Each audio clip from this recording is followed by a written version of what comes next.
Hey, what's up? My name's Tyler, and today I would love to go over the new update that LightKey brought for us yesterday, which is the ability to run both types of live pages at the same time.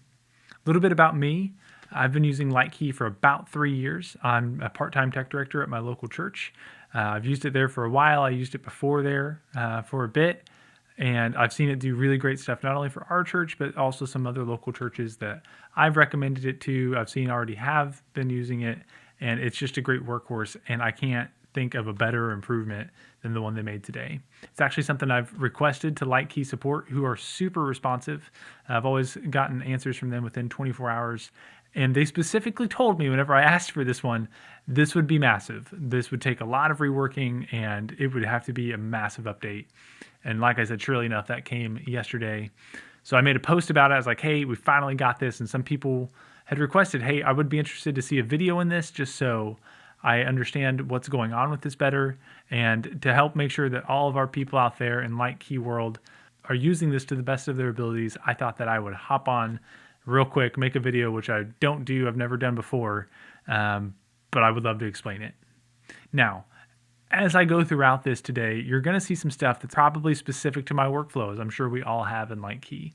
If that's some stuff that you would love to know more about, leave a comment, but I'm not going to give it a lot of attention today because I really just want to talk about how we can now do cue lists and control panels at the same time. Again, I'm just super excited. It's a great thing.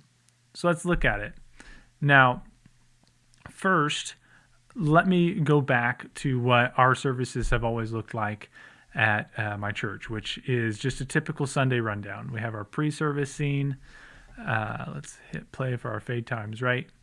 And when we are ready for countdown, we would hit space to go into fade, and the whole thing's structured out. We hit space to go into our first song, which has intro, verse, verse, and then chorus as the tracks go on and so forth, and all the fade times play out. But let's say our worship leader, which doesn't happen very often at our church, but at some of the events that I run or whatever, I could definitely see this happening. I've had happen before. Say, hey, let's raise the house up real quick. Well, crap. I'm in a cue list and I don't have that programmed in. This wasn't expected. The only way that I could really do that is to go over to our presets and just quickly, no fade at all, bring in our cloud lights or our house lights in our context. They're going to pop on real hard. Whenever I'm done with them, we'll pop them off. Not awesome. So today, I have integrated in from yesterday's upgrade a cue list with sitting pretty right next to it, a control panel. I'm just so happy that it's real. Super pumped. So let's say that, again, I'm in countdown. We go into our song for this week. So we have a call to worship. We go into intro and verse. And for whatever reason, right at the top of the service, our worship leader says, hey, let's raise the house lights up. Let's make this a bit more what feels like the moment is calling for.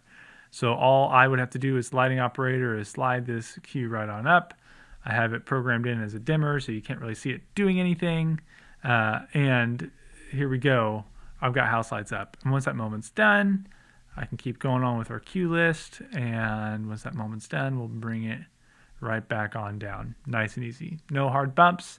I've got this little side bank of things ready to go.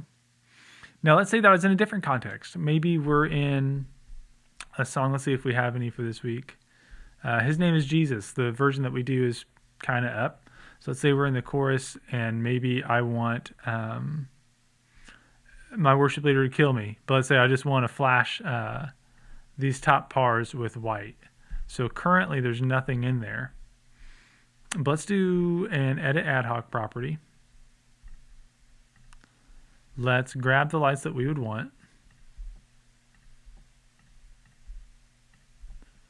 Bring that up. I think this one was labeled warm white. Yep. I can see it right up here. I've got those set to warm white. Update it. They do not save to the queue because we aren't just tied to queues anymore. But whenever I hit this button on a flash, they're going to come on. And you'll see I have my fade time set to 0 for in and fade out to a half second. So let's make that a bit faster maybe. Instead of that kind of a halogen on and then they kind of fade out, we've just got a hard hit. All that's right there. Now, let's talk about how do I even get to this point? I went from what we had to what I built today. Let's build one out. So let's go back to that old scene because we're done with it. I don't need it to be there anymore. And now, like what we have in a typical control panel, we've always had edit here.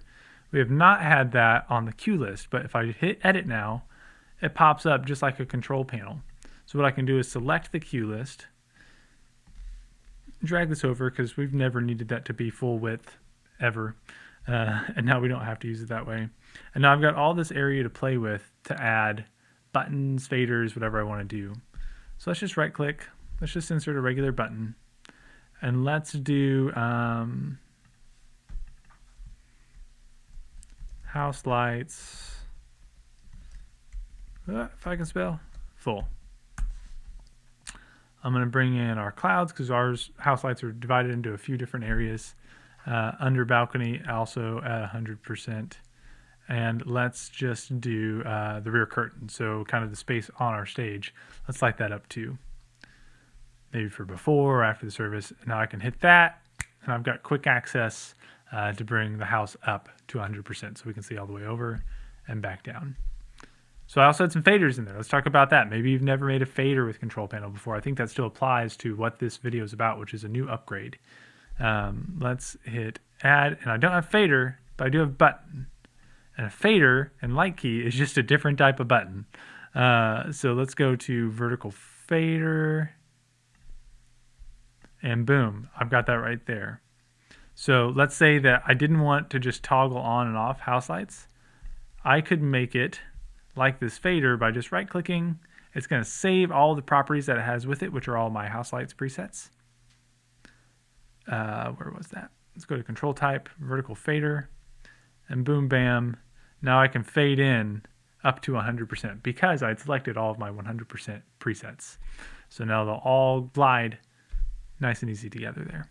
So again, not a super polished video, first one. I'm going to give myself a lot of grace, but just a couple of ways that you can get to that. Sweet. If you have any questions, holler. I'd love to do more of these. We'll see what it brings. Thanks, guys.